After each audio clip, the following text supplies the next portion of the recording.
Hi, I'm Adam Rombel, Editor-in-Chief of the Central New York Business Journal, here on October 5 with the latest Rombel on Business report. On the docket today is September's jobs report from the U.S. Bureau of Labor Statistics. Wow, what a report. Lots of opposing data points in this one. First, the big shocking headline number.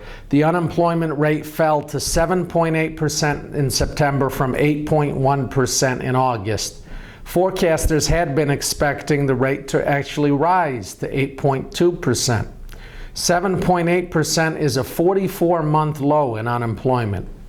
But U.S. employers only added 114,000 jobs in August, right in line with what economists had been expecting. That's tepid job growth, consistent with what we've seen from the slow-growing economy all year long. And you generally need about 150,000 jobs, give or take, to bring down the unemployment rate appreciably. So how the heck did the unemployment rate plunge to 7.8% from 8.1% the month before?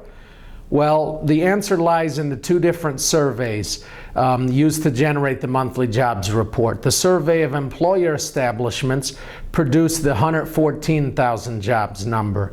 Meanwhile, the survey of households is used to calculate the unemployment rate. That household survey found an astounding 873,000 new jobs in September, which brought the unemployment rate down.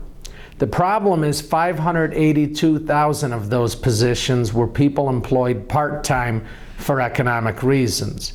In other words, these are people that would rather have a full-time job but cannot find one. They either had their jobs cut from a full-time position to a part-time position at the place they're working, or they were looking for a full-time job but could only find a part-time one. So that's how that's defined. Also, economists generally view the household survey as more volatile than the establishment survey. When you look at BLS's broadest measure of the unemployment rate, the so-called U6 rate, that was unchanged in September at 14.7%. That rate counts the people who are unemployed and have stopped looking for work, as well as those working part-time but want a full-time position. So basically it counts all the people that you had in the 7.8% figure, but then also all those other people who either are working part-time but want a full-time job, or are looking for a job and are not counted in the other figure because they stopped looking after 4 weeks. So it's a broader measure, and that broader measure came in at just 14.7%, and there was no improvement in it. So those are the caveats to today's surprising drop in unemployment. On the other hand, there were several more positive points in the September report. The BLS revised up August's payroll growth from 96,000 to 142,000. It also revised July's figure up from 141,000 jobs created to 181,000 jobs created. The labor force participation rate, which I've been saying has been at 30-month lows here for months, that actually ticked up to 63.6% in September, up 1/10 of a point. And the total labor force also increased by more than 400,000 people. The average work week and hourly earnings, two important measures, also edged higher in September.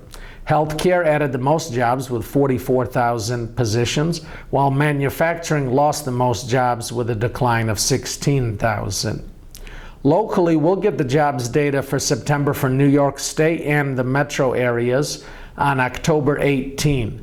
In August, the state gained 8,100 jobs and the unemployment rate was 9.1%, unchanged from the month before. On October 23, we'll see the data on unemployment rates in New York's metro areas, including Syracuse, Utica, Rome, and Binghamton. As usual, we'll be here to track it all. Again, I'm Adam Rombel, Editor-in-Chief of the Central New York Business Journal. Thanks for joining us.